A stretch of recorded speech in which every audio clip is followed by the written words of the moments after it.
नमस्कार, बहुत स्वागत है आपका किसान तक में। मैं हूं आपके साथ संध्या बेस्ट। बुलेटिन की शुरुआत करेंगे और आज खबरों में सबसे पहले बात करेंगे किसान आंदोलन से जुड़ी खबर का, जहां पर आपको बता दें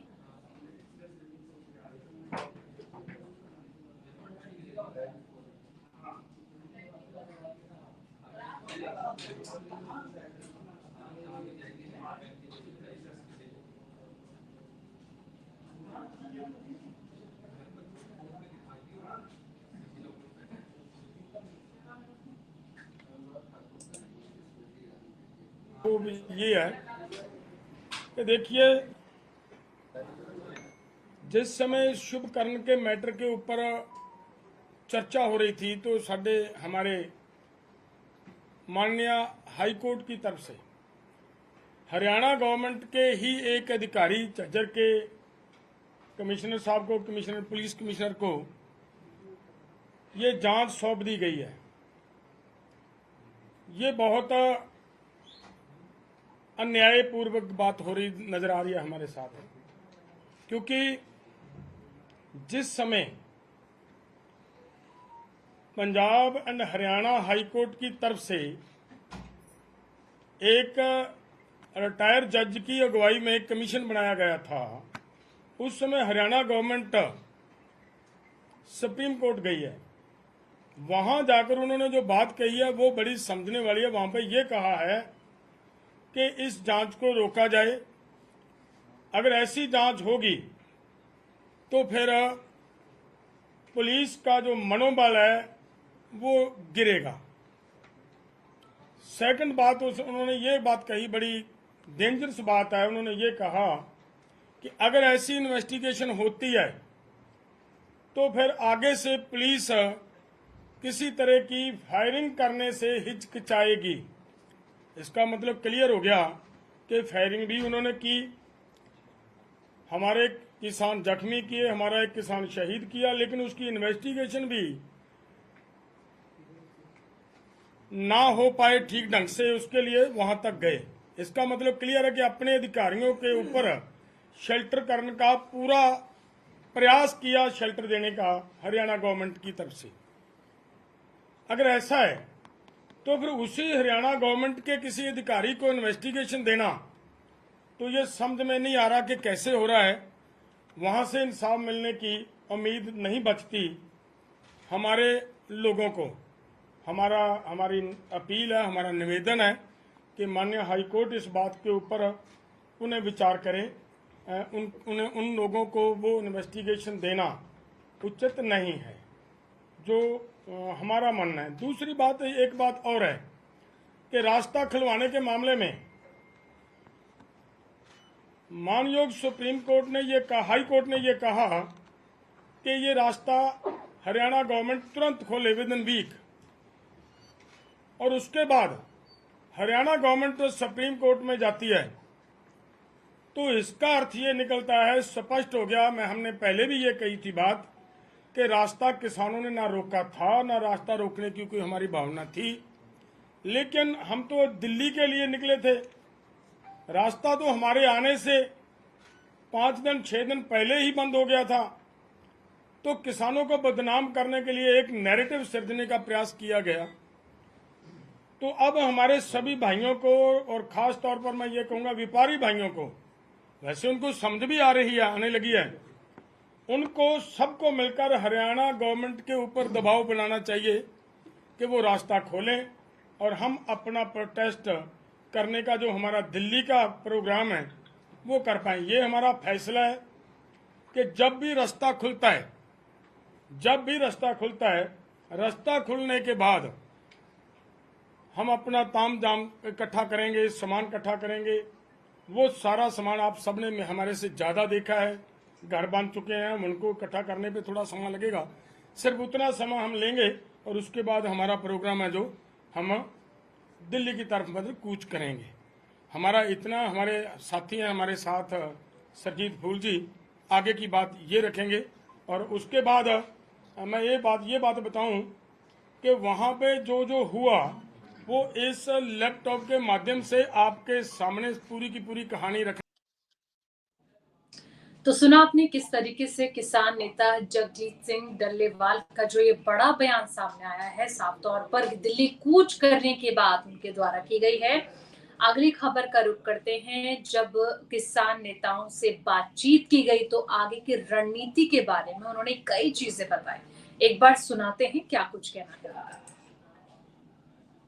प्रयास किया पहले डिप्टी कमिश्नर के माध्यम से, पंजाब के गवर्नर के माध्यम से, राष्ट्रपति के माध्यम से हमने मेमोरेंडम दिया, लेकिन उस पर असर नहीं हुआ। तो मजबूरन हमें कॉल दिल्ली की देनी पड़ी। वो जो हमारी दिल्ली की कॉल है वो एज इट इज जारी है। हमारा प्रोग्राम है कि हम दिल्ली जाएंगे जब भी रास्ता खुलता है। तो ये हमारी जिम्मेदारी भी बनती है कि हम किसी तरह की कोई शांति भंग ना होने दें। वो हम भी प्रयास करेंगे और सरकार भी उसका हमारे साथ सहयोग करे। एक अम्बाला में भी कल प्रोटेस्ट करने जा रहे हैं किसान, क्या क्या रीजन है वो? देखिए, वो भी एक हमारा नौजवान नवदीप लगभग 3 महीने से जेल में बंद है और एक केस में उनकी जमानत होती है, दूसरे में उसको फंसाने का प्रयास किया जा रहा है। तो उसके खिलाफ हमारा प्रोग्राम है कि हम अम्बाला में जाकर 2 दिवसीय प्रोग्राम करेंगे, प्रोटेस्ट करेंगे और उसको रिहा करवाने के लिए लड़ाई लड़ेंगे। एक बात है, जैसे ही हाईवे खुलेगा आप दिल्ली जाएंगे? देखिए, मैं ये कह रहा हूँ, दिल्ली जाना, मैं फिर से क्लियर कर देता हूँ, हमारा दिल्ली जाना कोई मोटिव नहीं है। सरकार हमारी मांग मान ले तो हम दिल्ली क्यों जाएंगे? दिल्ली जाना कोई हमारे लिए बहुत आसान काम थोड़ी है। काम भी करना है, एग्रीकल्चर का काम करते हैं, तो हमारा कोई ये नहीं है। लेकिन ये जरूर है कि अगर मांगे भी नहीं मानी जाती और रास्ता खुलता है, फिर तो हमारी जरूरत बनती है कि हम दिल्ली जाएं। फाइनली डल्लेवाल साहब एक शुभकरण को लेकर आ रहा है कि शॉटगन वाली बात आ रही है। देखिए, बड़ी क्लियर बात है। पहली तो बात यह है कि मैं ये आपके माध्यम सब पूरे मीडिया को क्लियर कर दूं, कहीं पे भी फैसले में, ऑर्डर में हाई कोर्ट ने नहीं कहा कि किसानों की तरफ से गोली चली है। शॉटगन की बात कही है। शॉटगन उन्होंने ये कहा कि शॉटगन पुलिस नहीं चलाती। तो वो आपके सामने अभिमन्यु कुहाड़ ने जो बात रखी कि एक आर्टिकल छपा जिसमें ये क्लियर किया गया कि एक नामवर शूटर पुलिस को, हरियाणा पुलिस को शॉटगन चलाने की ट्रेनिंग दे रहा है। ये बातें सामने आई हैं। अगर ये बात, दूसरी बात, हमने आपके सामने एक वीडियो रखी है जिसमें क्लियर दिख रहा है कि वो शॉटगन है। तो शॉटगन आपको पता होना है मेरे से ज्यादा, शॉटगन को जब लोड किया जाता है तो ऐसे करके लोड किया जाता है। उसमें उस वीडियो में एक आदमी इसी तरीके से शॉटगन को लोड कर रहा है। तो मेरा कहने का मतलब, पुलिस ही वहां पे शॉटगन यूज कर रही है। और एक बात और क्लियर कर दूं, आपने देखा होगा इन वीडियोज के माध्यम से कि एक आदमी SLR की फायरिंग कर रहा है और उन 2 आदमी जो SLR की फायरिंग कर रहे हैं, अगर एक्सपोर्ट कर रहा है, उन दोनों के जो कपड़े पहने हुए हैं वो पुलिस की यूनिफॉर्म नहीं है। तो वो क्यों हो रहा है? वो कौन कर रहा है? वो हरियाणा गवर्नमेंट और मानयोग साडी हाई कोर्ट इसके ऊपर संज्ञान ले और उनसे पूछे कि ये कौन कर रहा है। तो ये थे Jagjit Singh Dallewal, farmer leader. Attend ਕੀਤਾ ਹੋਣਾ, ਖਨੌਰੀ ਮੋਰਚਾ ਵੀ ਅਟੈਂਡ ਕੀਤਾ ਹੋਊਗਾ, ਸ਼ੰਭੂ ਵਾਲਾ ਵੀ। ਕਿਸਾਨਾਂ ਕੋਲੇ ਕਿਸੇ ਵੀ ਕਿਸਮ ਦਾ ਕੋਈ ਵਿਰੋਧੀ ਵੈਪਨ ਹੈ ਹੀ ਨਹੀਂ ਸੀ। ਸੋ ਜੇ ਉਹ ਵੈਪਨ ਸ਼ਾਰਟ ਗਨ ਵਾਲੇ ਵੈਪਨ ਨਾਲ ਵੀ ਉਹਦੀ ਗੋਲੀ ਲੱਗ ਕੇ ਮੌਤ ਹੋਈ ਆ ਤਾਂ ਉਹ ਵੀ ਕਿਸੇ ਨਾ ਕਿਸੇ ਪੁਲਿਸ ਵਾਲੇ ਪਾਸਿਓਂ ਆਈ ਹੈ। ਸੋ ਇਸ ਕਰਕੇ ਜੇ ਹੁਣ ਉਹ ਪੁਲਿਸ ਨੂੰ ਇਹ ਇਨਕੁਆਇਰੀ ਲਵਾਉਂਦੇ ਆ, ਇਹਦਾ ਅਸੀਂ ਸਾਫ਼ ਕਹਿੰਦੇ ਆ, ਇਹਨੂੰ ਰੱਦ ਕਰਦੇ ਆ ਅਸੀਂ ਵੀ ਜਿਹੜੀ ਪੁਲਿਸ ਨੇ ਗੋਲੀ ਚਲਾਈ ਹੈ ਹਰਿਆਣੇ ਦੀ ਨੇ, ਉਹਦੀ ਗੋਲੀ ਦੇ ਨਾਲ ਮੌਤ ਹੋਈ ਹੈ। ਉਸ ਤੋਂ ਅਸੀਂ ਕਹਿੰਦੇ ਆ ਵੀ ਇਹ ਨਿਆਂ ਦਾ ਤਕਾਜ਼ਾ ਨਹੀਂ, ਵੀ ਜਿਹੜੇ ਦੋਸ਼ੀ ਹੈਗੇ ਉਹਨਾਂ ਤੇ ਤੁਸੀਂ ਇਨਕੁਆਇਰੀ ਕਰਾਓ। ਸੋ ਇਸ ਕਰਕੇ ਅਸੀਂ ਕਹਿੰਦੇ ਆ ਵੀ ਉਹਦੇ ਰੱਦ ਕੀਤੇ ਜਾਵੇ ਤੇ ਜਿਹੜੇ ਦੋਸ਼ੀ ਹੈਗੇ ਉਹਨੂੰ ਸਜ਼ਾ ਦਿੱਤੀ ਜਾਵੇ। ਸੁਰਜੀਤ ਸਿੰਘ ਫੂਲ ਜਿਹੜੇ ਕਿ ਫਾਰਮਰ ਲੀਡਰ ਨੇ, ਕੈਟਾਗਰੀ ਕਿਹਾ ਕਿ ਇੰਪੋਰਟੈਂਟ ਡਿਸੀਜਨ ਹੋਇਆ, ਹਾਈਵੇ ਕਦੋਂ ਖੁੱਲਦਾ ਹੈ ਇਹ ਡਿਪੈਂਡ ਕਰੇਗਾ ਕਿ ਹਰਿਆਣਾ ਸਰਕਾਰ ਨੇ SLP ਪਾਈ ਹੈ, ਸੁਪਰੀਮ ਕੋਰਟ 'ਚ ਗਈ ਹੈ। ਲੇਕਿਨ ਇੱਕ ਵੱਡਾ ਡਿਸੀਜਨ ਜਿਹੜਾ ਕਿਸਾਨ ਜਥੇਬੰਦੀਆਂ ਨੇ ਲਿਆ ਉਹ ਇਹ ਹੈ ਵੀ ਜਿਸ ਤਰ੍ਹਾਂ ਹੀ ਹਾਈਵੇ ਖੁੱਲੇਗਾ ਉਹ ਆਪਣਾ ਦਿੱਲੀ ਜਿਹੜਾ ਕੂਚ ਹੈ ਉਹ ਜਾਰੀ ਰੱਖਣਗੇ। ਚੰਡੀਗੜ੍ਹ ਤੋਂ ਕੈਮਰਾ ਪਰਸਨ ਗਰੀਸ਼ ਦੇ ਨਾਲ ਅਸੀਮ ਬਸ। ਅਸੀਂ ਕਹਿੰਦੇ ਆ ਵੀ ਉਹਦੇ ਰੱਦ ਕੀਤੇ ਜਾਵੇ ਤੇ ਜਿਹੜੇ ਦੋਸ਼ੀ ਹੈਗੇ ਉਹਨੂੰ ਸਜ਼ਾ ਦਿੱਤੀ ਜਾਵੇ। ਸੁਰਜੀਤ ਸਿੰਘ ਫੂਲ ਜਿਹੜੇ ਕਿ ਫਾਰਮਰ ਲੀਡਰ ਨੇ, ਕੈਟਾਗਰੀ ਕਿਹਾ ਕਿ ਇੰਪੋਰਟੈਂਟ ਡਿਸੀਜन ਹੋਇਆ, ਹਾਈਵੇ कदों खुलता है। खबरों में आगे बढ़ेंगे, अगली खबर का रुख करते हैं। अगली खबर जो मिल रही है वो जिस तरीके से महंगाई बढ़ रही है, बरसात का मौसम है और मार्केट में सब्जियों के जो दाम हैं वो आसमान छूते जा रहे हैं, जिससे कि आम जनता से लेकर जो व्यापारी हैं वो काफी ज्यादा परेशान है क्योंकि आवक नहीं हो रही है, जिसके चलते दाम बढ़ रहे हैं। और ऐसे में खास करके टमाटर की अगर मैं बात करूं तो 100 रुपए को पार कर चुके हैं, जिससे कि लोग काफी ज्यादा गुस्से में भी है क्योंकि हर साल हम ये देखते हैं कि जब भी बरसात का मौसम होता है, भारी बारिश के कारण कई तरीके से रास्ते बाधित हो जाते हैं, आने जाने में लोगों को परेशानी का सामना करना पड़ता है और इसका सीधा असर कृषि के क्षेत्र पर भी पड़ता है। तो ऐसे में एक रिपोर्ट आपको दिखाते हैं, उसमें आप देखिए कि किस तरीके से जनता त्रस्त है। बिगाड़ दिया है। बरसात के मौसम में सब्जियों के बढ़ते दामों ने आम आदमी के पसीने छुड़ा दिए हैं। इस कारण मंडियों में सब्जी खरीदते हुए लोग बहुत कम नजर आ रहे हैं। कुछ दिन पहले तक 40 से 50 रुपए किलो बिकने वाला टमाटर 100 रुपए के पार पहुंच गया और अभी इसके और लाल होने की संभावना है। इस पर सुनिए आम ग्राहक से लेकर दुकानदारों का क्या कुछ कहना है।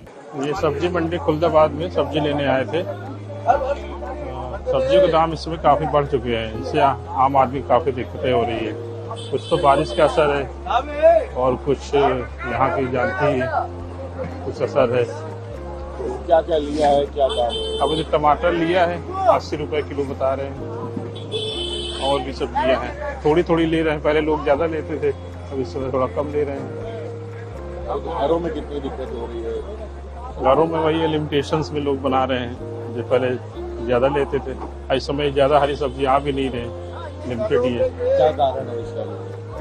कुछ तो बारिश का असर है, इससे फसल कुछ गड़बड़ हो गई है। बारिश से सौदा कम आने लगा, उगे बाजार तेज हो गया। क्या भाव चल रहा है इस समय? कहाँ से आता है ये बाहर से आता है, बंगलौर से आता है। यहाँ पास रेट हाई हो गया। क्या भाव? ये 70 रुपए 80 रुपए किलो है। कितनी दिक्कतें कुछ हो रही है रेट बढ़ने से? हो रही अभी तो लिमिट में है, अब ज्यादा बढ़ेगा तो और दिक्कत होएगा लेने वाले के। क्या दिक्कतें हो रही है? अरे रेट कम हो जाता है, पाव भर आधा पाव आदमी खरीदने लगता है, बस। हाँ, आमदनी कम हो जाता है। कि हम तो टमाटर के व्यापारी हैं, टमाटर बेचते हैं। यहाँ का टमाटर था तो अभी 20-25 रुपए किलो था। अब बारिश होने के कारण यहाँ का टमाटर खत्म हो गया। अब ये काफी दूर बंगलौर से आता है, वहाँ भी अभी इसकी मात्रा कम मात्रा में पैदा होता है और कई जगह वे सप्लाई करते हैं, इसलिए महंगा है थोड़ा अभी। और जब काफी निकलने लगेगा तो यहाँ भी सस्ता हो जाएगा इसका दाम। अभी कोई निश्चित नहीं है बारिश भर क्या भाव बिक जाए। नेनुआ आ गए, नेनुआ पानी से खराब हो गया। कद्दू है, वो भी पानी से हर सब्जी खराब हो जाती है, इसलिए यहाँ का दाम चढ़ जाता है। बारिश खत्म हुई जहाँ पे, उसके बाद फिर आवागमन काफी बढ़ जाएगा, फिर दाम धीरे धीरे गिरने लगेगा। हाँ, महंगे होने से प्रभाव बहुत पड़ता है। जिसको लेना 1 किलो तो वो पाव भर आधा किलो में काम चलाता है, क्या करे महंगाई के लिए। इसलिए क्या भाव चल रहा है इसका? इसलिए बस यही 70 रुपए किलो 80 रुपए किलो का रेट है यहाँ। सब्जियों का दाम इतना बढ़ा हुआ है कि इसी तरह आदमी काम चला रहा है, जीवन यापन के लिए, टेस्ट के लिए, रसोई के लिए अपना ये कर रहा है। सरकार पर कोई ध्यान नहीं है। अच्छा, कितनी महंगी है सब्जी? क्या क्या आपने लिया है, क्या उसके साथ? अब मिर्चा हो गया है 80 रुपया किलो हो गया है, 100 रुपया किलो हो गया है। जैसा रेट चीज सामान है वैसा रेट है, 80 रुपये से नीचे नहीं है। धनिया ले तो 2 गांठ दे रहे हैं 10 रुपया का लोग। टमाटर 80 रुपया किलो हो गया है और भाई काम चला रहा है आदमी किसी तरह से, महंगाई में काम चला रहा है। टमाटर एक अहम भूमिका निभा रहा है किचन में, लेकिन इसमें वो महंगा है तो किस बस हम तो बहुत छोटा छोटा छाट करके लिए हैं ताकि किसी तरह से काम चल जाए, बड़ा न कटे, काम चल जाए, अपना बस टेस्ट आ जाए। यही है कि किसी तरह से अपना पेट में जाने के लिए भाई तो कुछ करना ही पड़ेगा। अगर ये वीडियो आपको पसंद आया है तो इसे लाइक जरूर करें। कि हम तो टमाटर के व्यापारी हैं, टमाटर बेचते हैं। यहाँ का टमाटर था तो अभी 20-25 रुपए किलो था। अब बारिश होने के कारण यहाँ का टमाटर खत्म हो गया। अब ये काफी दूर बंगलौर से आता है, वहाँ भी अभी इसकी मात्रा कम मात्रा में पैदा होता है और कई जगह वे सप्लाई करते हैं, इसलिए महंगा है थोड़ा अभी। और जब काफी निकलने लगेगा तो यहाँ भी सस्ता हो जाएगा इसका दाम। अभी कोई निश्चित नहीं है बारिश भर क्या भाव बिक जाए। नेनुआ आ गए, नेनुआ पानी से खराब हो गया। कद्दू है, वो भी पानी से हर सब्जी। खबरों में आगे बढ़ेंगे, अब बात करेंगे उस खबर की जिस तरीके से हम देख रहे हैं कि बरसात लगातार हो रही है। कई जगह बाढ़ जैसे हालात हैं और कहीं पर तो हालात बद से बदतर होते जा रहे हैं। लेकिन बिहार की तस्वीरें भी अपने आप में लोगों को परेशान कर रही है। एक तस्वीर निकलकर सामने आई है जहां पर सरकारी स्कूल टापू में तब्दील हो गया है। तस्वीरें आप देखेंगे तो हैरान हो जाएंगे। रिपोर्ट आपको दिखा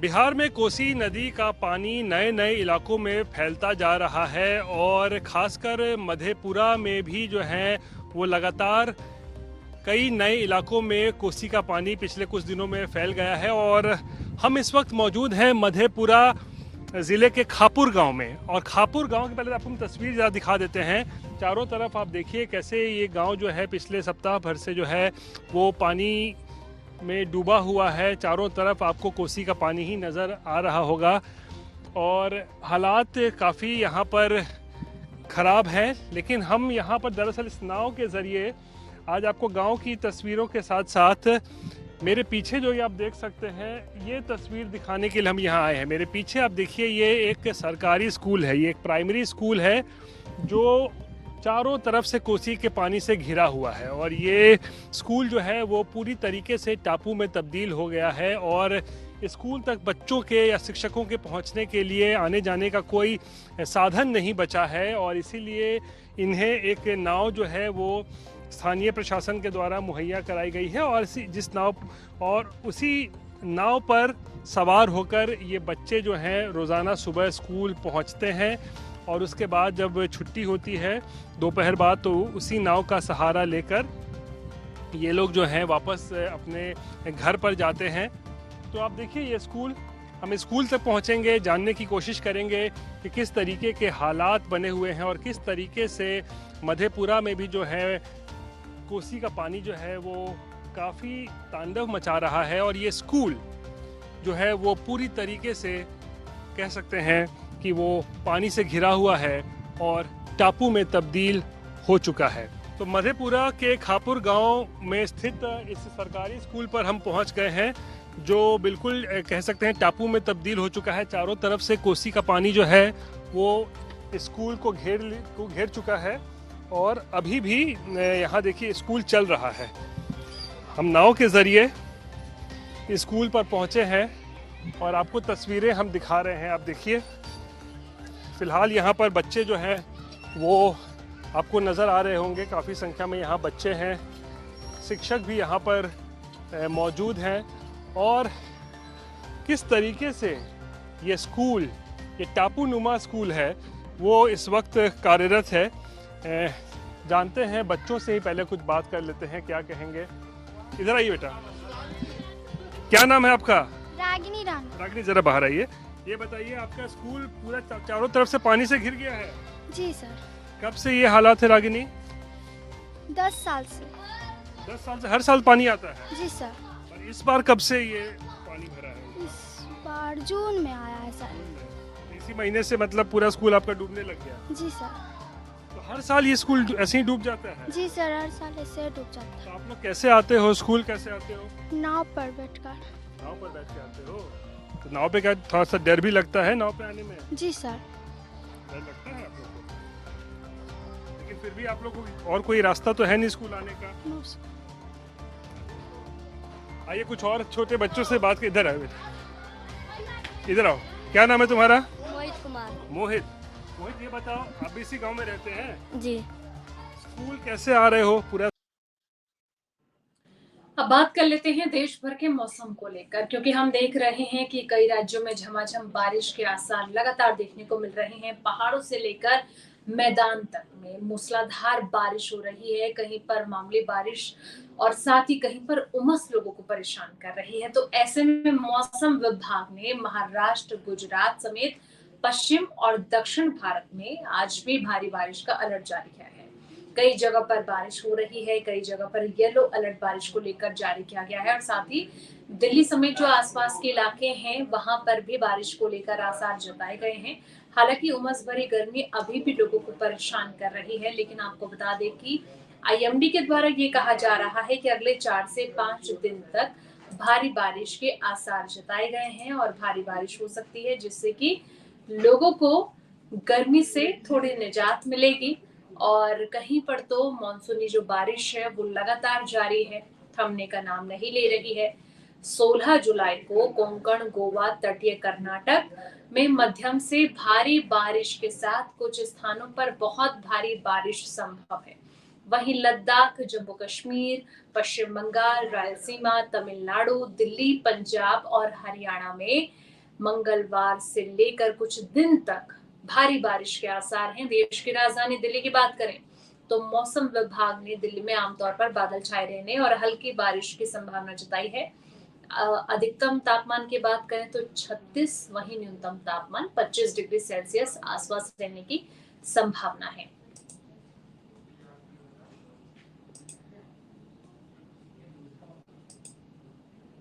तो फिलहाल इस बुलेटिन में इतना ही। बाकी तमाम खबरों के लिए आप देखते रहिए किसान तक। नमस्कार।